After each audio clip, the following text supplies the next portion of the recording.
we all know about stranger danger. Don't talk to people you don't know. Don't go anywhere with them.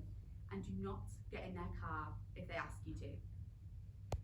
So it's sort of strange, isn't it, that instead of walking home, I would rather call a stranger to come and pick me up in their car and then take me to an address where they now know I live. I think that in itself is its own story about the dangers we face walking home. Once I was on a night out and there was this girl hysterically crying outside the bar we were waiting to get into. She told me something like a friend had gone home with a boy and she was meant to be staying at a friend's house. I told her, go home and talk to your friend in the morning. But she was really drunk and she thought her mum would be really annoyed at her. So I said, your mum would rather you're home and safe than out lost on a night out with a boy. We managed to flag down a taxi, but I didn't feel comfortable sending her home with a middle-aged man. So I asked, how much would it be to get her home and safe and then me back to town centre? He told me, and so I got in. And I waited with her until I knew she was home okay. When we eventually got back to town, he only charged me half the fare for the good deed. I moved to York for university, and 4 years later, I'm still here. I love it here. I love the small city feel. I love the people I've met here, and I love that it smells like chocolate from the Nestle factory. I've always felt very safe in York. When I'm drunk or walking home alone at night, I'm not scared. I'm not sure if that's because of the small routes that I take or the fact that the streets are really well lit, but it really is a breath of fresh air to be a young woman living in a city centre and feeling safe when I'm on my own. I was making my way through Leeds to the train station after a night out and these two guys came up to me. They started talking to me and I told them I had no interest in them and I didn't want anything to do with them.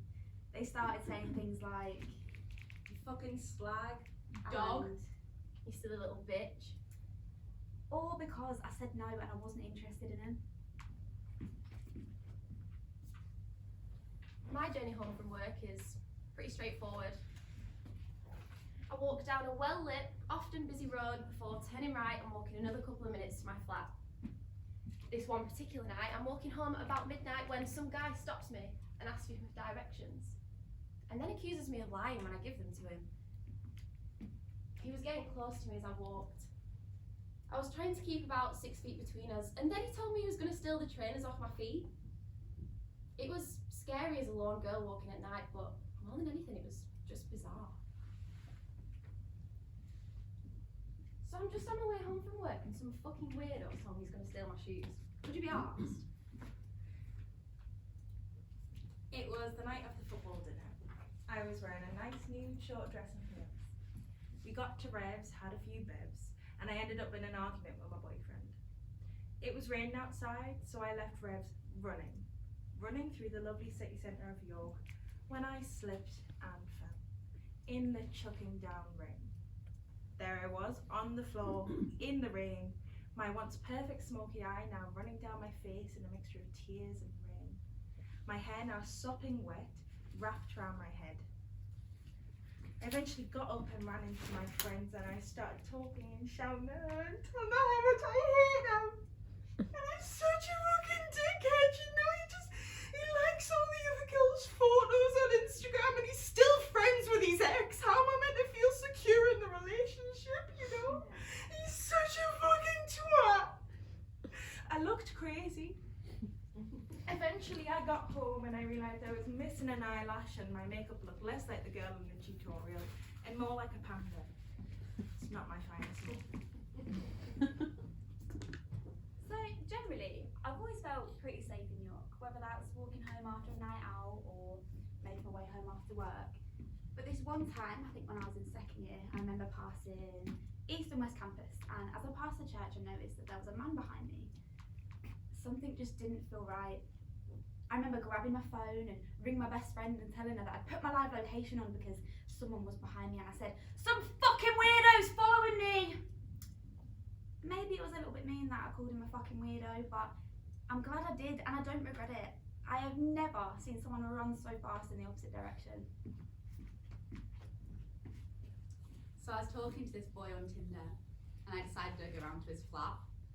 It was quite late, so I Snapchatted the girls to let them know I was going there, just to be safe. I think my exact message was, so I'm finally going to that boy's house. I'll let you know when I get there. If I don't come in on Friday, assume the worst. Love you, bye. I texted them when I got there to tell them that I was safe and he wasn't a psycho. We shared a bottle of red wine and had some really amazing sex. And then I left quite early the next morning, only to realise that that second text never sent. My phone was full of missed calls and texts asking if I was safe. I got home just before the sun rose, and I thanked my lucky stars for great sex, but most importantly, for great friends. It was Sunday morning, I think about 7 a.m, and I was walking through town on my way to work when a man approached me and he asked me if I knew anyone that sold drugs in the local area. I told him no and that I was off to work and I was late, so I should probably get on. As I turned and walked away, I realised he was following me. At first, I didn't really think anything of it, but about halfway through my journey, I felt so uncomfortable to the fact where I just started crying. I made it to work and everything was fine, but every time I make that journey, I always think, is he still there and is he waiting?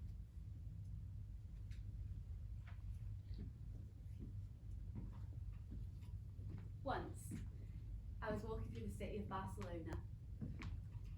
It was dark, and the streets were empty, except for one man who was walking directly behind me. I was very aware of his presence, and he approached me. He asked me my name, what I was doing, where I was going, and if he could have my number. He may not have had bad intentions, but as a young woman, alone, in the street of a foreign city, 1,000 scenarios went through my head, including, if I don't answer him, how is he going to react? So I give him my number. I give him my real number, because if I give him a fake one and he calls it, what's he going to do then? He then asks if he can walk me home, and I quickly tell him, I really have to be somewhere, but thanks. And after a lot of hesitation, he allows me to go. I walk as quickly as possible in the opposite direction, and I take as many turns as I can to take a completely new route home. And when I finally reach my door, a wave of relief hits me. That this time, I'm safe. And this time, I've made it home. Once in first semester, I decided to get a taxi home because it was 1 a.m. Admittedly, I didn't live far from where I was, but there'd been an assault in the local area recently, and I thought it'd be better safe than sorry. And my mum would have gone crazy if she found out I was walking home by myself at that time. A taxi came and I got in.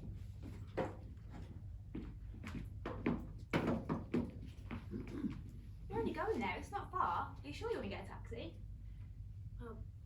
I'm a woman and my walk home doesn't feel safe at the moment. I mean, I don't see why you won't walk, but Well, Sarah Everard was just walking home. Listen, do you want my fare or not? Yeah. And then he said something that made me feel really uncomfortable. what makes you think that you could trust a taxi driver more than you could trust a policeman? I was so taken aback. What a strange thing to say. We started driving down the main road and he tried to pull into a tiny side street. This isn't my street, stick to the main road. I'm normally quite confident in taxis, but this whole experience really unnerved me. I started hoping that he would just drive faster so I could get out of the car sooner. He pulled up to the end of my street and I got him to drop me off there rather than my house so he didn't know where I lived. The next day, I reported it to the taxi firm. They told me that I would never get that taxi driver again and that they'd take a disciplinary action against him. I I am glad that they're doing something, but I couldn't help but think, what if it was someone else who would have panicked or not known what to do? So in my second year of uni, I worked in a nightclub, and one night this guy kept trying it on with me. I was cleaning up sick in the ladies' toilets, and he'd waited for me outside to ask my number. And I'd worked there long enough by this point to know that when you reject a man, you have to act at least a little bit flattered, otherwise it hurts their ego. So I told him no thank you, and I made my way back to the bar. A bit later on, as I was clearing glasses, he approached me again. This time, he bought me a drink. I told him I wasn't allowed to drink it on shift, but I'd save it for later. And he told me that he wanted to watch me drink it. I told him it would have got me in trouble, but he kept on asking me to drink it for him. And then, he told me he was some big time cricket player and that I was being disrespectful for not drinking this drink. So I made my way back to the bar and I managed to avoid him for the rest of the night, despite his efforts to talk to me. I told the bouncers, but obviously he hadn't done anything bar make me feel uncomfortable, so instead of asking him to leave, they just told me that they'd keep an eye on him. I fucking hate bouncers. That night, I was the first to leave. And it was raining quite heavily, so I had my big puffer jacket on and my brolly up.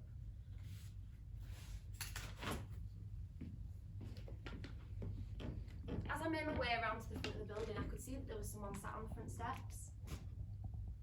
It was a guy that had been approaching me all night, as if he was sat there waiting for me to finish my shift. I changed direction and I walked a different way home, and he didn't see me, but I couldn't believe he was there. Working in a nightclub always involved a bit of a flirt and then taking it too far, but that was the first time anyone ever really made me feel uncomfortable. I mean, he could have just been really drunk and fallen asleep on the steps, or been waiting for a taxi, but the whole way home I just felt sick to my stomach thinking about him sat there, just waiting. So in second year, I used to go home every weekend and get the train home really late at night into York. One time it was around midnight and it was really peaceful and quiet outside, and I was making my way up to York Theatre Royal, which was my halfway home point. I saw a man waiting outside at the bus stop, so I prepared to do my usual routine of clench your fist, find your keys, check your phone, don't look back till you're around the corner. So I clenched my fist. I felt like I could punch someone if I needed to. I found my keys. Shit, I've just made eye contact.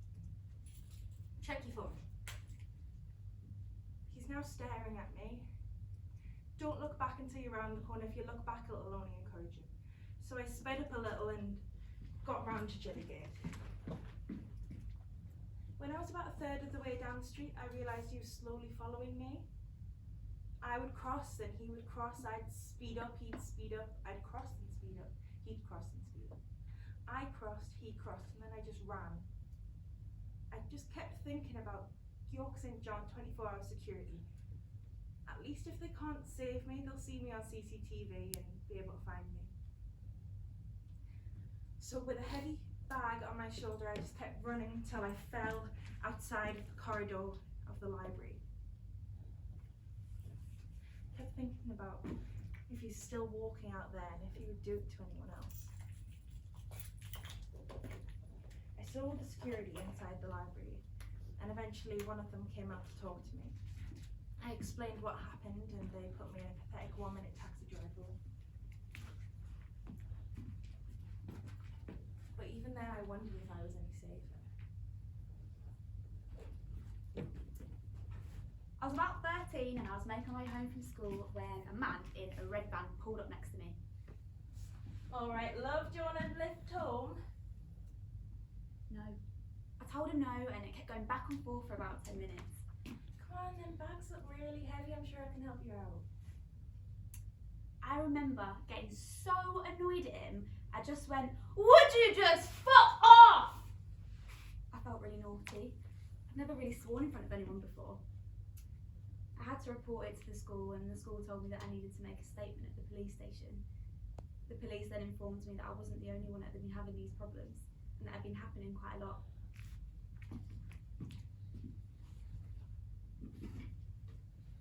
I'm not not sure what day it was, but it was dark and probably about 10:30 at night.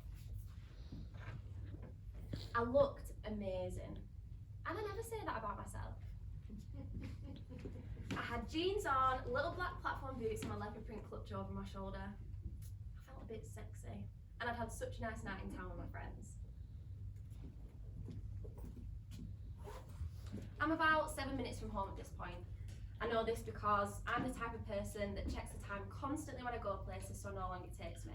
So I knew that as soon as I passed this upcoming lamppost on my left, I'm 7 minutes from safety. I had my earphones in, my hands are in my pockets, the road's on the right and I'm coming up to uni. A safe place. When I moved house, I was glad that it was less than a 10-minute walk from my street to campus. And I said, it's great because I roll out of bed into the studio.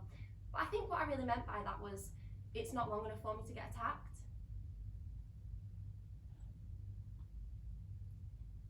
I'm not sure what music I was listening to, but it was quiet. I never really listened to music loudly at night. It's just something to keep me company. I'd already tried to phone a random boy, but it hadn't picked up. And just as I thought it was okay and I'd passed the lamppost, I felt this presence behind me, but not behind my back, it was behind my legs. And my initial reaction was, oh my God, it's a dog, but it wasn't. It was the front headlight of a silver car. It pulled up on the pavement so close to me that it knocked into my knee and it gave way. I glanced over and I saw 4 boys crammed into that tiny little vehicle. You'd think they'd never have seen a girl before. And then they spoke, but it was just jumbled nothingness, and as soon as I took my earphones out to say, what? They burst out laughing and drove away. I felt sick. Standing in the light of my 7-minute marker, I just cried. It was like I was aware of my entire nervous system. Something about that tiny interaction caused a panic attack, an attempt to jog home, earphones dangling around my knees, constantly looking over my shoulder. I got home, I slammed the door closed behind me before running upstairs into my friend's room.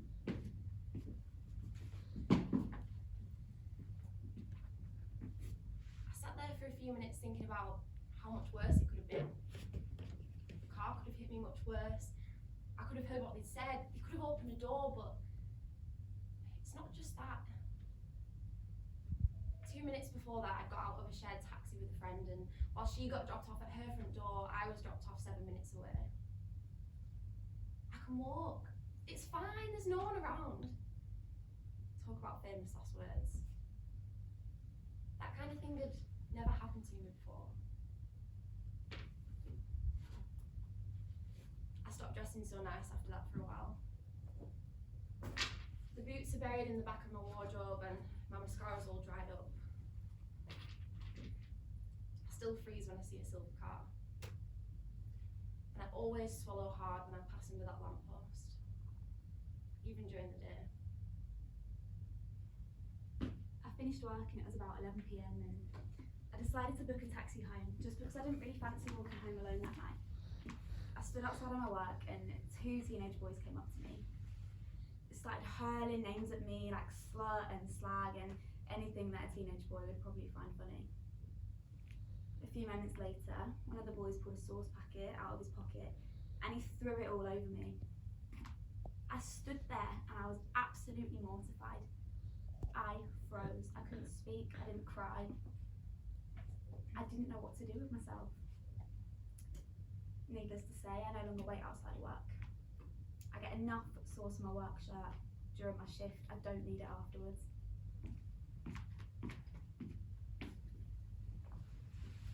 A few weeks after I moved to York and started at uni, a girl in my class was spiked and raped.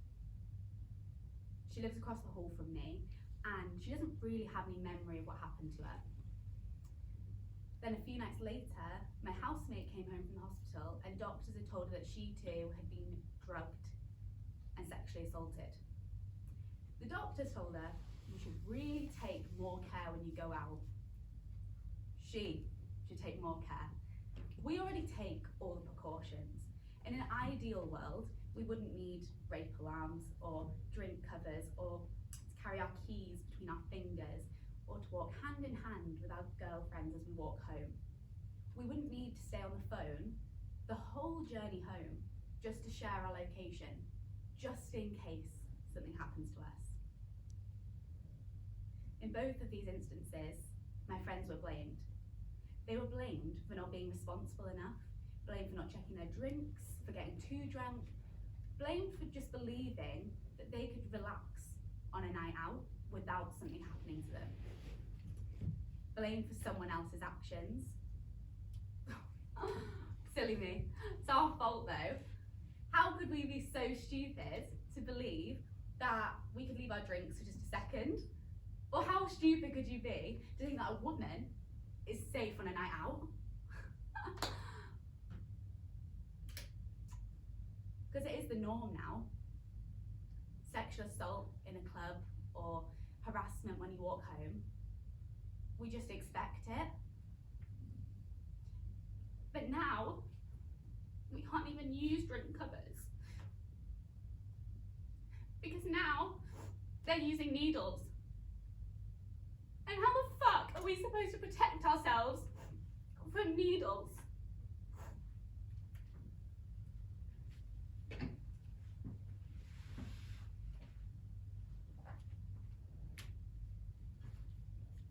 I was making my way home from my university library. It was about 8 p.m. and it was December, so it was dark. I was on the phone to my sister as I walked past a garage, and there was a man stumbling around, very clearly drunk or high, and he said something to me, so I just kind of smiled and said to my sister, yeah, I'm just at the garage now. It wasn't to do with our conversation, it was so she had my location. And then the man shouted, Get off your phone, you fucking Listen, "Get off bitch." your fucking phone!" And he started walking towards me, so I just ran. I ran as fast as I could into the shop across the road. I told my sister what had happened and that I was okay and I didn't think he'd followed me in. And then I rang my housemates and told them what happened too. All three of them marched down to the shop that I was hiding in, and we walked home, arms linked together. It was scary, but I'd never felt more supported by a group of girls than in that moment.